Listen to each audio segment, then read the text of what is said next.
어제 하루 약 101만 명에 대해 예방접종이 실시되었습니다. 1차 접종이 73만 3천 명, 2차 접종이 28만 5천 명이었습니다.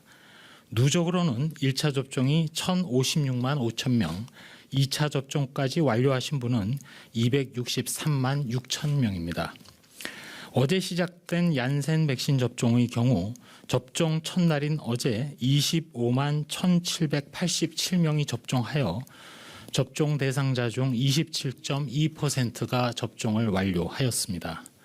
한편 얀센 위탁 의료기관에서는 얀센 백신 잔여량 발생 시 60에서 74세까지 아스트라제네카 백신 사전 예약자 중 얀센 백신 접종에 동의할 경우 접종이 가능합니다.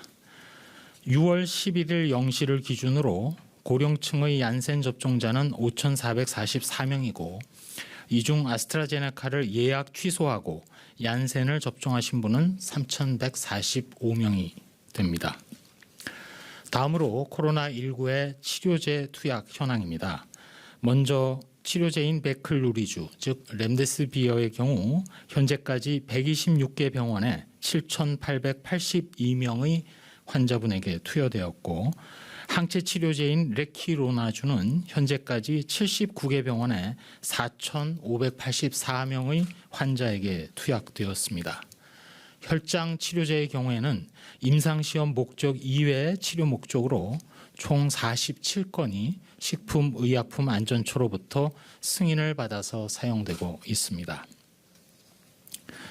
또한 국립감염병연구소는 6월 11일부터 항바이러스제의 약물 평가를 위한 거점 실험실 3곳의 운영을 시작합니다. 신규로 운영되는 실험실 3개소는 코로나19 등 바이러스 질환의 약물 효능 평가에 있어서 생물 안전 3등급 실험실 등 특수시설의 활용을 원하는 민간과 연구계의 요구가 늘어남에 따라 공모를 통해서 3곳을 선정하였습니다. 이에 따라서 세포 효능 분석실을 2개, 그리고 동물 효능 분석실이 1개 추가되어 앞으로 항바이러스제에 대한 효능 평가 그리고 표준 시험법 확립 등을 수행할 예정입니다. 국립감염병연구소는 말씀드린 이러한 약물 평가 거점 실험실 운영을 통해서 코로나19 등 바이러스 감염 질환에 대한 항바이러스 치료제의 물질을 발굴하고 동물 감염 모델의 확립 및 치료 물질에 대한 효능 평가 등 평가 기반 구축이 확장될 것으로 기대하고 있습니다.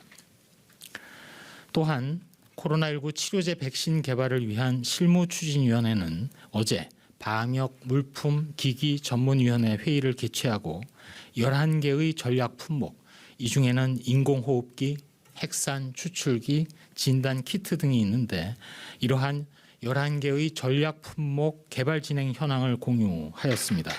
향후 방역 물품 등에 대해서도 관계부처 협업을 통해서 지원 및 추진하도록 하겠습니다.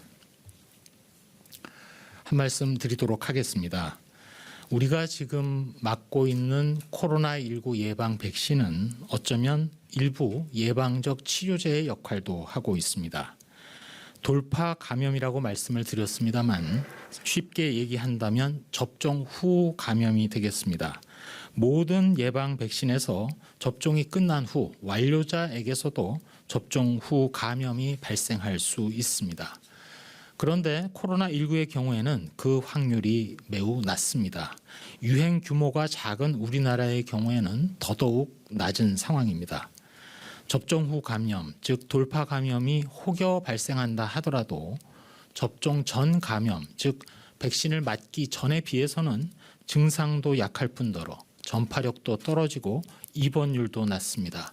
결국 백신을 맞음으로써 생기는 이점이 매우 큽니다.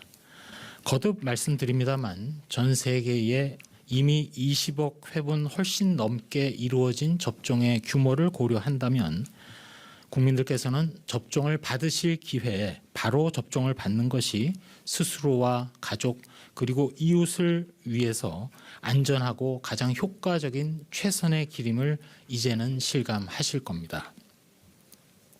현재 우리나라는 오는 11월을 목표로 집단 면역 확보에 빠르게 다가서고 있습니다. 지난 2월 말 전 세계에서 100위 바깥에서 예방접종을 시작하여 접종 규모로 볼 때 외신의 보도를 보면 최근 우리나라는 25번째 안으로 진입을 했습니다. 더군다나 현재처럼 우리나라가 기초 재생산 지수를 상대적으로 낮게 유지한다면 예상보다 이르게 코로나19의 유행 관리가 가능하게 될 것입니다. 더불어 연구 개발과 관련해서도 백신 주권에 한 걸음씩 다가서고 있습니다. 백신 주권이라는 것을 구체적으로 말씀드린다면 세 가지의 능력을 확보하는 것입니다. 첫 번째로는 백신의 연구 개발 그리고 제조 기술 능력입니다. 두 번째로는 임상 시험을 통한 효능을 확인할 수 있는 능력의 확보입니다. 마지막 세 번째로는 원부자재를 확보하여 대량 생산을 할 수 있고 나아가서 안전하고 적기에 접종할 수 있는 능력들입니다. 이러한 세 가지가 구체적인 백신 주권의 내용이라고 말씀드릴 수 있습니다. 이 중에는 이미 확보된 것도 있고 확보가 진행 중인 것도 있고 또 확보하기 위해서 노력하고 있는 것도 있습니다.